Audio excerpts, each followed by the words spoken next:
বেকারত্ব থেকে মুক্তির সবচেয়ে বড় এবং প্রধান আমল হলো খুব সিরিয়াসনেসের সাথে কাজ করা। অনেক বেকার ভাইরা আছেন যারা খুব বেশি সিরিয়াসনেসের সাথে কাজ করতে রাজি নন, তারা অনেক সময় ইগো প্রবলেমে ভুগতে থাকেন।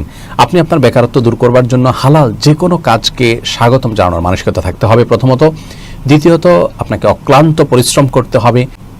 দুনিয়ার কাজ আপনি যখন করবেন পুরোপুরি মনোযোগের সাথে, সিরিয়াসনেসের সাথে, কঠোর পরিশ্রম করে আপনি করবেন। বেকারত্ব দূরের জন্য এই বিষয়গুলো অনেক বেশি গুরুত্বপূর্ণ। এর পাশাপাশি আল্লাহ রাব্বুল আলামিনের কাছে দোয়া করবেন এবং আল্লাহ তাআলার কাছে বিভিন্ন আমলের মাধ্যমে সাহায্য চাইবেন। তার মধ্যে থেকে একটা আমল হলো ইস্তেগফার করা।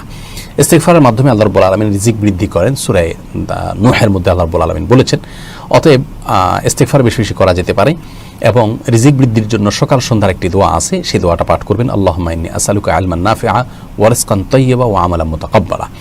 তো এর মাধ্যমে আপনি আল্লাহর কাছে রিজিক চাইবেন আর পরিশ্রম করবেন অক্লান্তভাবে।